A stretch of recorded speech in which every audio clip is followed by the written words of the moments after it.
de 70 y 90, pues evidentemente vino principios de los 80, vino la epidemia iatrogénica de SIDA y hepatitis C. Todos los pacientes americanos tenían hepatitis C y más o menos 85% murieron de HIV. En los 70s y 80s pues ya se desarrolla el derivado plasmático, buscando hacer además mayor purificación y limpieza de estos gérmenes. Y después vienen los factores recombinantes, y durante todo este transcurso, pues evidentemente primero con los liofilizados ya había habido un pico de inhibidores que se presentaba. Después con los factores plasmáticos disminuyó un poco ese pico de inhibidores. Y luego vienen los recombinantes y vienen a aparecer pues esta duda sobre si generan más o no inhibidores en los pacientes en profilaxis primaria, el iniciarla con factores recombinantes. Bueno, entonces para la elección del factor, pues la consideración principal es la seguridad del paciente y, como dijimos, pues estar seguros de que si vamos a dar plasmáticos o derivados plasmáticos tengan por lo menos 2 procesos de purificación, ¿verdad? Y se ha logrado ya erradicar los patógenos, o sea, por lo menos no tenemos demostrado que se haya transmitido HIV o hepatitis C en los últimos años en los pacientes que han sido tratados con derivados plasmáticos. Se sigue sospechando que si virus de parvovirus 19, que si los priones, etcétera. Habrá que ver porque pues, los priones no podríamos estar muy seguros de cómo los vamos a ver ahí. Y bueno, después se empezó a discutir sobre la eficacia del factor recombinante y evidentemente los estudios sobre el inhibidor. Y entonces hoy día en el mercado pues están los factores recombinantes, el factor 8 que es el completo, el dominio B borrado y el dominio B truncado. Y entre ellos han intentado demostrar cuál de ellos cumple con mejores características. Y nosotros, ¿qué es lo que estaríamos buscando en nuestros pacientes? Pues evidentemente buscaríamos que fuese seguro. Y con esto, pues, estamos seguros de que no vamos a tener una infección. 2, pues, tendríamos que, algo sucede, ¿verdad? Que ver que el paciente pues, tuviera una buena tasa, esa imagen antes, porque nos teníamos que sentar a pensar entre todos estos factores recombinantes, cuál íbamos a decidir o cuál vamos a decidir para dar una profilaxis primaria, ¿no? Entonces, es lo que teníamos que ver.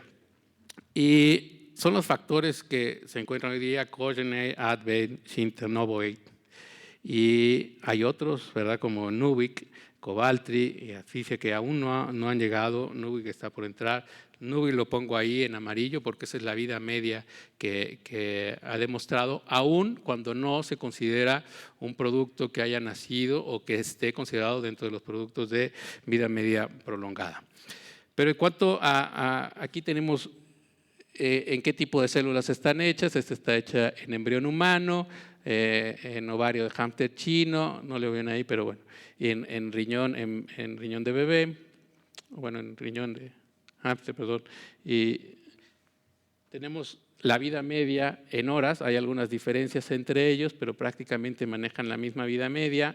Los regímenes que se utilizó para tratar a estos pacientes y la eficacia en la tasa de sangrado, pues tenemos 1.6, 1.9, 1.4. Pero en realidad estos 3 factores tienen una buena respuesta en una primera dosis. El paciente que sangra una primera dosis, en la mayoría de ellos, responden el 80%. Y con la segunda dosis, más del 94% de los pacientes con los 3 factores, pues tienen una buena respuesta. Así es que, pues prácticamente los factores guardan la misma seguridad en cuanto a respuesta de tratamiento. La siguiente, por favor, creo que si le aplasto aquí se pierde la señal. Y entonces eso nos daría ahora a otro gran pensador, que fue primero el huevo o la gallina. Y aquí la cuestión es, ¿qué tenemos que dar? Tenemos que dar recombinante para la profilaxis primaria o la profilaxis secundaria. Y para la profilaxis primaria recombinante o plasmático. Y hubieron muchos estudios que dieron siempre primer lugar al tratamiento con recombinante, que decían que era lo mismo, que no había grandes cambios, entre ellos Rodin y Rodin, entre otros estudios. Y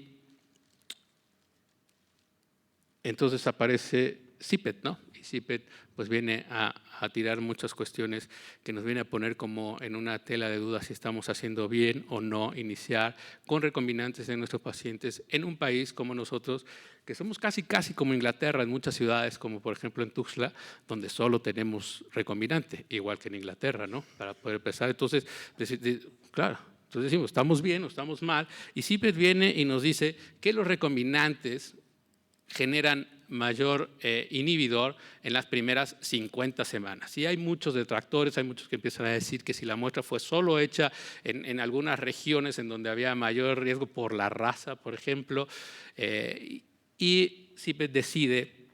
Lo interesante de este estudio, ¿verdad? Hay que mencionar lo que es el primer ensayo clínico multicéntrico, abierto, aleatorizado, sobre todo aleatorizado, tiene una muestra ahí interesante. Entonces, cuando vemos a todos los estudios, pues hay algunos estudios que evidentemente van a darle la razón a que los factores recombinantes no generaban, pero esos tenían algunos sesgos, como que si la muestra era muy pequeña, como qué pacientes habían puesto.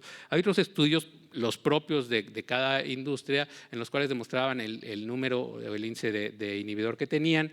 Y bueno, viene CIPET, y CIPET sí viene y nos demuestra que de acuerdo al riesgo, pues evidentemente los pacientes que estaban tratados con productos recombinantes tenían en forma significativa más inhibidores de alta respuesta que los productos derivados de plasma. Entonces ahí vemos los diferentes, ¿no? Guardian, etcétera, Calvez, todos los diferentes estudios. Y dicen, bueno, vamos a ver las mutaciones de alto riesgo, si es que esa es una cuestión que tenga que ver, o cuáles son los pacientes que tienen alto riesgo, y también ven que los pacientes, ahí está, ¿verdad? Los pacientes de alto riesgo, con factor derivado plasmático, 27, o sea, el 31% contra 47% del factor 8 recombinante, y los de bajo riesgo tenían 0 en el factor plasmático y 7 en recombinante. Pero después hicieron un análisis más interesante. La siguiente, por favor. Bueno, después de CIPET, entonces acá hay otro pensador más, porque ahí ya necesitábamos un héroe, ¿no? No solo alguien que pensara, sino un héroe. Entonces vamos a ver si es que hay algo más todavía que podemos hacer. Y el mismo CIPET, cuando ellos se pusieron a estudiarlo, pues de pronto nos da como por ahí una esperanza, ¿no? La que sigue. Otra más, otra. Eso está bien. Y entonces ahí cuando vemos en estas primeras semanas, que es la parte interesante, que resulta que en estas primeras aplicaciones, en estas primeras administraciones de factor, o sea, las primeras de 0 a 5 exposiciones, es cuando había mayor incidencia. Pero cuando comparan un poco más allá, la que sigue, por favor, se dan cuenta que cuando se comparan los de bajo riesgo, los factores recombinantes sí tenían mucho mayor riesgo de ser inhibidores, y cuando se comparan los de alto riesgo, la diferencia no era significativa. Entonces la recomendación ahí vendría siendo que si los pacientes tienen alto riesgo, puedes tratarlo igual con plasmático o con recombinante y no importa. La cuestión es cuando los pacientes tienen bajo riesgo, sí se recomendaría iniciar tratamiento con plasmático. La que sigue. Entonces, un paciente con bajo riesgo, ahí es donde les explico, ya la que viene, por favor. Bueno, y entonces nos quedaríamos con la posibilidad de que solo podríamos tratarlo de esa forma, y aparecen otros estudios, aparecen otros fármacos, como por ejemplo este que todavía probablemente entre a México, que es el estudio de Nubic, la que sigue, en el cual se mide el inhibidor, y nos damos cuenta que estos pacientes que tienen además alto riesgo, los pacientes, o sea, la mayoría de los pacientes en este estudio eran pacientes de alto riesgo, tienen 12.8 de porcentaje de hacer inhibidor de alta respuesta. La que sigue. Y bueno, hay otras opciones dentro del tratamiento que tendremos que ver más adelante, como son los, todavía no, los fármacos de vida media prolongada. Y hay varios que tienen algo promisorio ahí, sobre todo por las horas, porque va a disminuir la administración, al igual que productos recombinantes como el que acabamos de hablar, el Nubuic, el cual podrá ser una administración durante más tiempo y que tiene una buena respuesta, pues habrá que esperar, ¿verdad?, los otros factores también, qué es lo que sucede en PUPS, la que sigue. Y hay ya quienes están corriendo estudios en PUPS, ¿verdad? Pero todavía, ahorita en 2019 vamos a tener ya este resultado. La que sigue. Pero en relación al uso por ahí nos saltamos una diapositiva, no sé si se haya transformado, pero hay algo interesante, porque el problema aquí, por ejemplo, en los europeos que ellos hacen estudios con PUPS, es que la Asociación Europea ha decidido o ha puesto por ahí un comentario en lo cual quizá no deban de hacerse ya más estudios en PUPS. En realidad lo que ellos, o sea, así se ha entendido, aquí se ha expresado que ya no hay necesidad de hacer más estudios en PUPS. La realidad es que ellos sugieren que todos los pacientes que entren al tratamiento profilaxis primaria, que nunca hayan sido tratados, pues que se ingresen a un protocolo lo más grande que se pueda, o que haya un registro en el cual se pueda ver qué es lo que está sucediendo con estos pacientes y quiénes sí hacen inhibidor y quiénes no. Y esto es debido a que por la cantidad de pacientes que hay con inhibidor, a los pacientes que hay con previamente no tratados, o los PUPS, que es poca, a comparación de la cantidad de fármacos que están naciendo, va a ser muy difícil como que hacer estudios grandotes con tan pocos pacientes para tantos fármacos, ¿no? Entonces, ellos recomiendan que no se haga. Y en cuanto a los de vida media prolongada, es muy interesante que en Inglaterra pues dice que hay que considerar el uso de estos productos en cada caso en particular y tener una discusión cuidadosa. La otra cuestión es que en niños el potencial para reducir la frecuencia de la dosificación no se ha visto que sea tan importante, y esto por una razón, porque los niños depuran mucho más rápido el factor.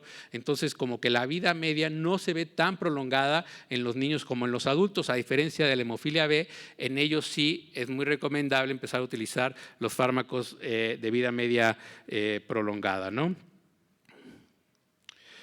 En México, ¿qué es lo que tenemos? Pues el problema es que tenemos diferentes instituciones, y entonces si yo viniera a decirles aquí que de acuerdo a CIPE tenemos que iniciar con todos nuestros pacientes